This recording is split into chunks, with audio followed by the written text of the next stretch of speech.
আসসালামু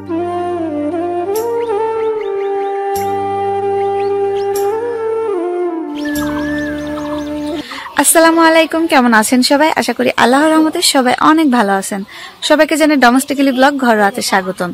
আর আমি টিনা চলে আসলাম প্রতিদিনের মতন নতুন একটা ব্লগ নিয়ে। আজকে হচ্ছে শনিবার সকাল থেকে আমার ব্লগটা আমি শুরু করে দিছি।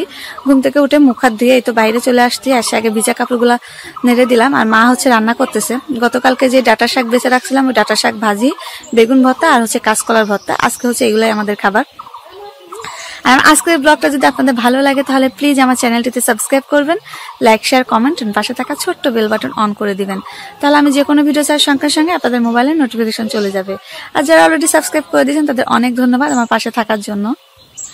আর এখন চলে যাব মার কাছে। মা যেহেতু রান্না করতেছে, ওইখানে যে কিছু পেঁয়াজ আছে, পেঁয়াজ আর কি ছিলে রাখতে হবে, যেহেতু মূল কাটা পেঁয়াজ মানে গাছ বেরো যাচ্ছে। আর মূল কাটা পেঁয়াজ তো মানে কাঠিটা শুকাই গেলে পেঁয়াজ বেশি থাকে না, এই জন্য পেঁয়াজগুলা কেটে আমি এখন ফ্রিজে সংরক্ষণ করে রাখবো। সামনে যেহেতু রোজাও আসতেছে, কাজে লাগবে। আর এখন চলে যাচ্ছি মার কাছে। আর আজকে হচ্ছে মা একটু সকাল সকাল উঠছে, হসপিটালের থেকে দাদি চলে আসবে, এই জন্য মার আগে একটু আগে যেতে হবে খাবার নিয়ে। আর ওখান থেকে জিনিসপত্র আছে ওগুলো গোছগাছ করে আনতে হবে। তো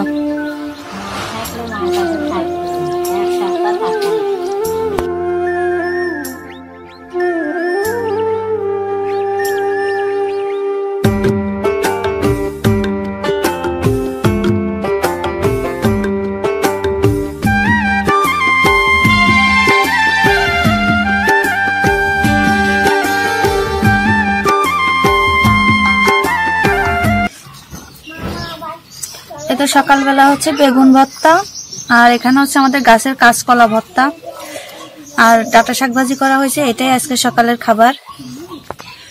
আর এই তো মাহি এদিকে। তুমি চুলা লাগছো? নানু ফোন বাজে নাকি দেখো তো, দেখতো আমার ঘরে।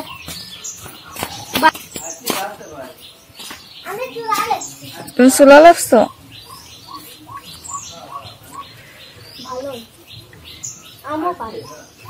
আজমিরও পারে।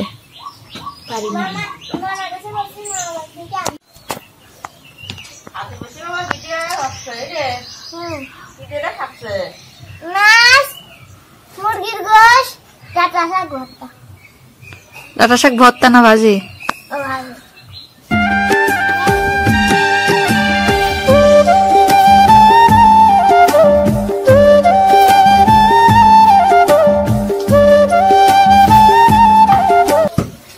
এই তো সকালবেলা নাস্তা করার পরে মা এই যে জায়গাটা মানে মাটিটা সমান করলো, আর আমি এখন একটু পানি ছিটা দিয়ে দিচ্ছি।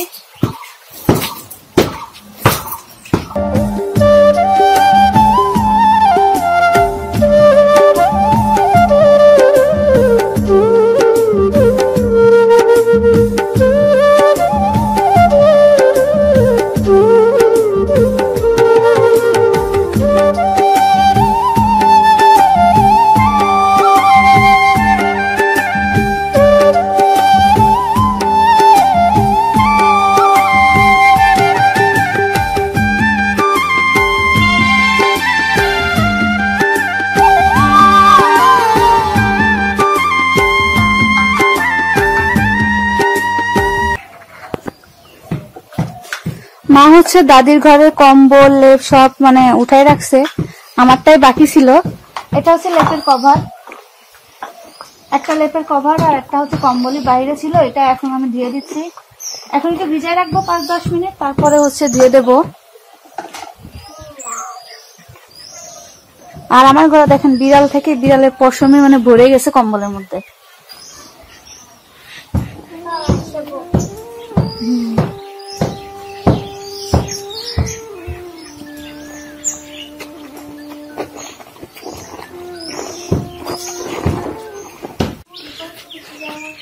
এই তো কম্বলার লেপের কভারটা ধুয়ে দিলাম। মানে কম্বলার লেপের কভার ধুইতে যেমন আছে গায়ের অর্ধেক শক্তি সব শেষ হয়ে গেছে, এত ভারী। কম্বল ভিজালে তো এমনি অনেক মোটা হয়। ভাগ্যে যে বাড়িতে মোটর বসানো ছিল, কল চেপে ধুইতে গেলে মনে হচ্ছে শেষ হয়ে যাইতাম। বেশি গরম চলে আসছে তো, গরমের কারণে। শীতকাল হলে এতটা কষ্ট হইতো না, কিন্তু গরমের কারণে আর কি। আর এদিকে হচ্ছে যেহেতু লেপটা উঠে রাখবো, এই তো লেপটাও রোদে দিলাম। দুইটা লেপ রোদে দিয়ে রাখছে মা। মার ঘরটা, দাদির ঘরটা আমারটা বাকি ছিল। আর এদিকে কম্বল, আর ওইদিকে দিছি। বাড়িতে ওরকম নাড়ার জায়গা নাই, মানে ভালো শক্ত কোনো আর্ম নাই, জায়গা আছে। আর এদিকে হচ্ছে আমার লেপের কম্বলটা, লেপের কম্বল বলতেছি, লেপের কভার। মানে কাজ করতে করতে মাথা নষ্ট হয়ে গেছে, উল্টা পাল্টা কথা বেরোচ্ছে এখন। আর এখন একটু রেস্ট নেব, যেহেতু 12:30 বেজে গেছে, গোসল করতে হবে। আর একটু আরবি পড়ি, সেখানেও যাইতে হবে। মহিলারা আর কি পড়াটা একটু শুদ্ধ করার দরকার। স্যুপ খাবো? তুমি স্যুপ, কি স্যুপ রান্না করছো দেখি। আর মাহিও পারে, মাহি সকালবেলা হুজুর কাছে যে পড়ে, আর হুজুর আমাদেরকে বাড়িতে এসে পড়াই মহিলাদের। দেখি তোমার স্যুপটা উঁচা করো। ও স্ট্যান্ড নিয়ে নি নেই, এই তো। এই স্যুপ পড়ে যাচ্ছে কেন, কিভাবে দেখাবো?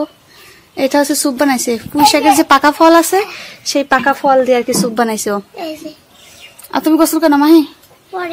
পরে মানে অনেক বেজে গেছে, যাও, আজান দেবে না এখনই।